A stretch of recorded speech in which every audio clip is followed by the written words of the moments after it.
Yeah, thank you, Norm. Thank you. Okay. Back from the microphone. 1, 2, 3. Fabulous. Thank you. Sure. She was talking about me, not you. Right. Yeah. Okay, it's 4 o'clock. We'll call the meeting of the City Commission to order. Madam Clerk, will you please call the roll? Mayor Angel. Here. Commissioner Crawford. Here. Commissioner Householder. Here. Commissioner Jennings. Here. Commissioner Shirley. Here. Please stand and join us for the Pledge of Allegiance and a moment of silence. I pledge allegiance to the flag of the United States of America and to the republic for which it stands, one nation under God, indivisible, with liberty and justice for all.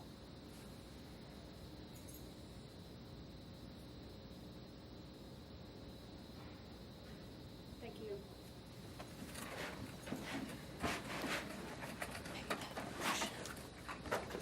The first item on today's agenda is the Citizens Forum. Is there anyone here from the public wishing to speak on any matter not on today's agenda? Seeing none, we'll move on to awards and proclamations. We have none of those. We have no public hearings or items scheduled for a certain time. So we're on to the consent agenda. Item 6.1, approve the minutes of June 20th, 2011. So moved. Second. It's been moved and seconded that we approve the consent agenda. All in favor say aye. Aye. Opposed, same sign. Motion passes 5-0. We do not have any development business, so we are on to administration. Item 8.1, resolution number 116836, authorizing an agreement with Travelers for the renewal of comprehensive property casualty insurance. Mr. Gage. Okay, Mayor and Commissioners, staff is recommending a renewal of our comprehensive property and casualty insurance with Travelers. Our year is June 30th through June of next year. And some time ago, staff started working with Sunflower Insurance Group, who serves as our broker. And we also work with our insurance consultant, Bob Charlesworth, who is not a broker, who can provide us with third-party good information about the market and help us negotiate as well. One of the things that we found this year is that there are decreased investment returns, obviously, and that's been going on for a while. Increased operating costs, global disasters, storm losses, et cetera, and what we consider to be a soft market, which means a competitive market, fairly reasonable pricing, is, we believe, ending. And what we're seeing across the board is higher rates and harder underwriting standards. And typically you feel that when that happens.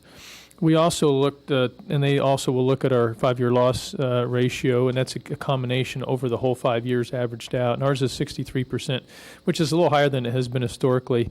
And it's considered okay, but our target's 50, and we had used to be a little bit closer to that. But a lot of times things like a hailstorm and some other types of losses like that can add up pretty fast. So our objective is to get that back down. So that does have a little bit of an impact, but we're still considered a good risk as a whole. Even though we experienced a rate increase for each line of coverage, and we've outlined those below, and I won't go into too much detail there, but you can see the premium summary in the box and all the various coverages: the property, inland marine, crime, general liability, law enforcement, auto, public officials liability, and employment practices liability. And you can see the difference between last year, or the current year, I should say, and the next year proposed. And the total is only 0.39%. So your cost is only up about 0.39%. Now you see a column to the right that shows insurance rate change. And what they're basically looking at is they're saying the value of, let's say, the value of the property covered, and there's a real complex formula they use, is X dollars. And if the value decreases, then it's not any different than saying, well, I paid X dollars of insurance for my car, but I chopped off a fourth of my car, and I'm still paying the same amount. So it's like an increase. Mm-hmm. So technically speaking, it's not like it's exactly holding on at 0.39%. All in all, it's really not too bad. But the insurance rate change on the right is the actual percentage, in essence, premium increase for that particular coverage. But when again you have a difference of what you're covering. That is what's bringing your price down. So financially, it fits. Rate-wise, I looked at it, and I didn't like it very well, especially because I saw some of the coverages in which we have performed very, very well we saw an increase in, so there didn't seem to be logic. And that's what kind of prompted a lot of the comments regarding the market, because the fact is they look at a lot of things, but two primary things that an insurance company looks at is how you're doing, but also how the market as a whole is doing. And you could be doing great, and you may get a little benefit of that, but when the market as a whole is turning the other way, you're going to help pay for that as well. And that's basically what we're seeing here. So we have this. We do believe that it's still competitive. There aren't a lot of providers of the coverage that can provide us with all of these coverages. And that's really important when we're handling claims. We'd like to have everything under one roof because we're dealing with one insurance company versus, upwards of 8 or 9 insurance companies. Otherwise, we could split them all apart and try to get the best of each of the coverage. But there's some reasons you don't want to do that. But because of the change in the market, I think we're going to look more aggressively early on next year. And one thing I will say too, there's a bit of a balance between when they can provide you with your information and loss history, and this isn't just this insurance; it's across the board with the different coverages, and when you need it to be prepared to look. And I made sure to inform our risk management person to communicate to our current company here, Travelers, that I didn't like the fact that we got our insurance information, the proposed rates, late enough that it makes it difficult to look now. Mm-hmm. Now, Travelers is really like the insurance company for this for most cities, but still, I didn't like that because I like us to have that opportunity. So we'll look at that a little bit differently for next year. All in all, we're not harmed, and but we are seeing a change across the industry. So we have that. Our objective is to provide the highest quality services. That's what you want us to do. It's in your strategic plan. We think we're still doing that with this. And again, the impact of 0.39% is $1,309 out of a $335,000 package of coverage. So financially, we're not going to harm the budget in any way by looking at this. So with that, it's our recommendation that for this year that we do go ahead and renew with the Travelers, and we have resolution number 11-6836 that would authorize me to enter into an agreement with Travelers for the renewal of the city's comprehensive property casualty insurance in a total amount of $334,445. Our risk management specialist is not able to be here, so if you have questions, I'll try to answer them, and if they're really hard, I'll kick them over to Greg and see if he can help me out with them. So, thank you. Questions of staff? Jason, do you have the ability within this agreement to somehow put in writing when you want the rates next year? That's the only way we've been able to achieve it. Yeah, I mean, we haven't signed it, so I think we can try. Yeah, I mean, they can say no, and we can decide what we want to do from there, but I think we can sure try. I wouldn't want to do anything in the action that would bind you to that being it, but we'd want you to be able to do that so you can get those in a timely manner. Yeah, we'll give that a shot. Any other questions? Is there any public comment? Seeing none, I'll bring it back to the commission for action. Mayor, I make a motion that we approve Resolution 11-6836, authorizing the city manager to enter into an agreement with Travelers for the renewal of the city's comprehensive property and casualty insurance in the total amount of $334,445. Second.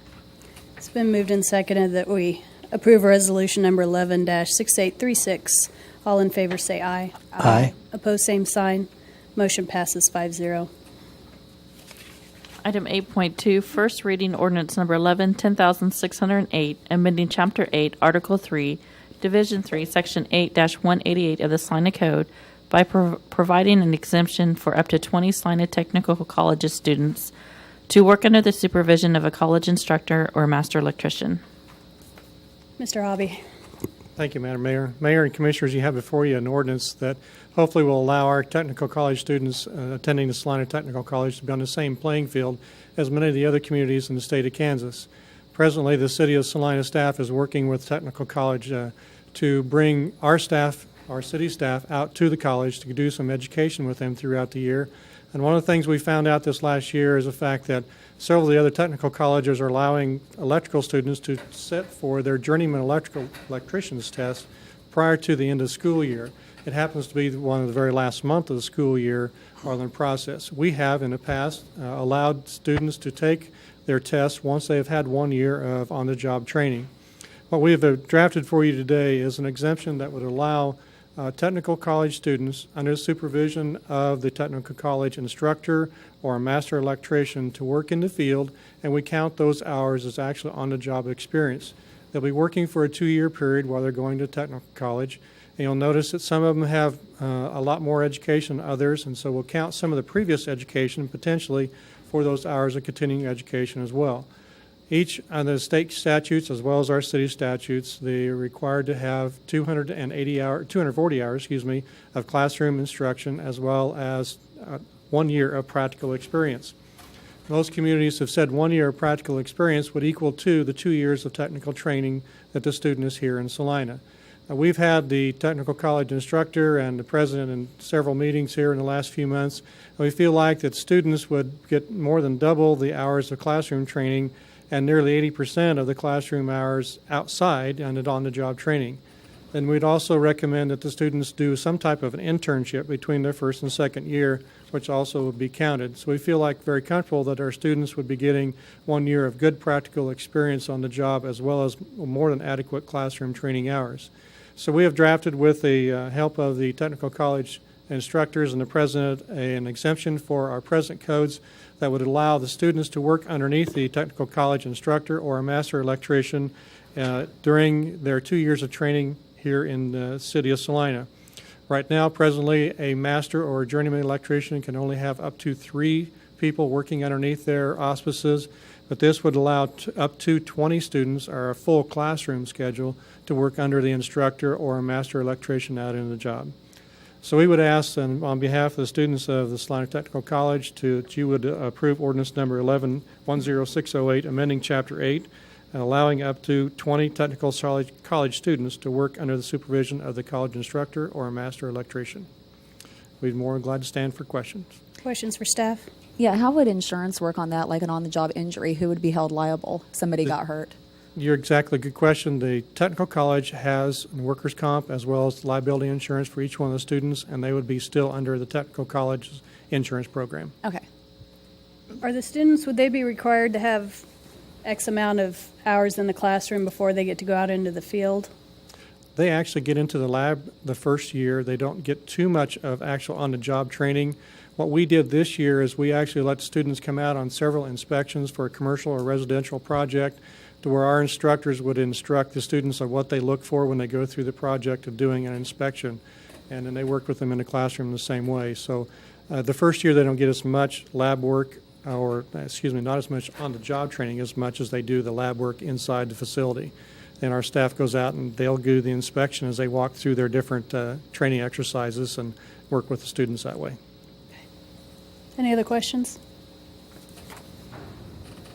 Thank you. Is there any public comment? Seeing none, I'll bring it back to the commission for action.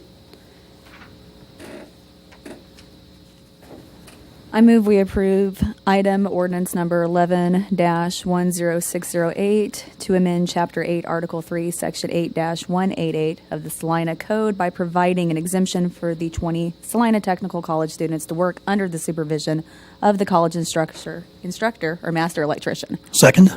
It's been moved and seconded that we approve ordinance number 11-10608.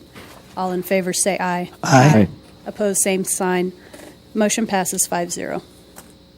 Item 8.3, first reading ordinance number 10,609, amending Chapter 14, Article 3, Division 2, Section 14-57.8 of the Salina Code pertaining to the hours of discharge of fireworks.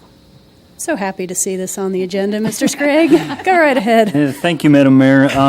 As you know from the discussion we just had in study session, this is our first year to permit the sale and discharge of fireworks in the city limits, and we are experiencing a little bit of a learning curve. One of the items the item that's before you right now is the question of how late fireworks can be discharged.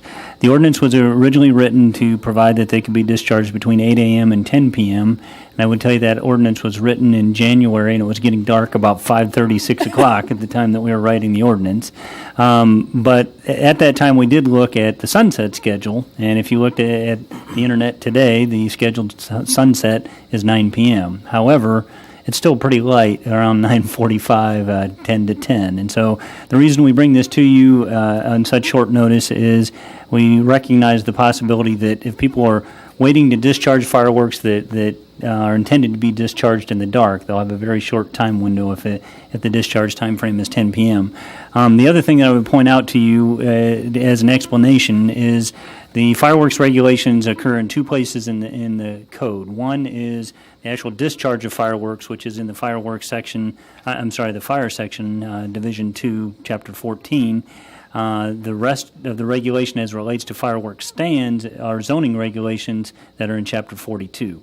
Chapter 14 doesn't require additional public notice and advance notice to amend. Chapter 42 does. So that's why you could consider this on such short notice where amendments to the fireworks stand regulations you couldn't. Basically, it's a pretty short and sweet ordinance. It just amends the 10 p.m. time frame to 11 p.m. The options that you have for your consideration are to approve it as drafted. You could choose not to approve it and leave the discharge time limit at 10 p.m., or if you had some alternate time frame, you could amend this proposed ordinance and insert a different time. Staff would recommend that you proceed with amending it to 11 p.m. So the only change in that section is taking out the 0 and putting in a 1 for 11 o'clock? Everything Correct. else is the same? Okay. Yes. Any questions of staff? Is there any public comment? Seeing none, I'll bring it to the commission for action. Mayor, I'd move that we adopt ordinance number 11-10609, amending Chapter 14, Article 3, Division 2, Section 14-57.8 of the Salina City Code, by amending the hours of discharge of fireworks to 11 p.m., 8 to 11. I'll mention that in there. Mr. Bankston, do we need two motions? First to declare the emergency and then to adopt the ordinance? Sorry? Well, actually, I think you're doing fine because I think you want the motion to declare the emergency between first and second reading. So. Okay. Second? It's been moved and seconded that we adopt ordinance number 11-10609 on first reading. All in favor say aye. Aye. Opposed, same sign. Motion passes 5-0. There we go.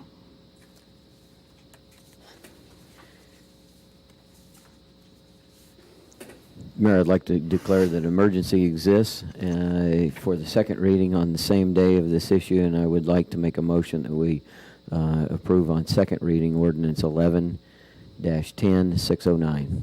I'll second that. It's been moved and seconded that the commission declare an emergency exists so that we may proceed with second reading of ordinance number 11-10609. All in favor say aye. Aye. Opposed, same sign. Motion passes 5-0. Mayor, I make a motion that we approve on second reading ordinance number 11-10609. Second. It's been moved and seconded that we adopt on second reading ordinance number 11-10609. Madam Clerk, will you please call the roll? Commissioner Crawford? Aye. Commissioner Householder? Aye. Commissioner Jennings? Aye. Commissioner Shirley? Aye. Mayor Angel? Aye. Motion passes 5-0. Is there any other business? Accept a motion to adjourn? So moved. Second? It's been moved and seconded that we adjourn. All in favor say aye. Aye. Opposed, same sign. We are adjourned. I really thought it was.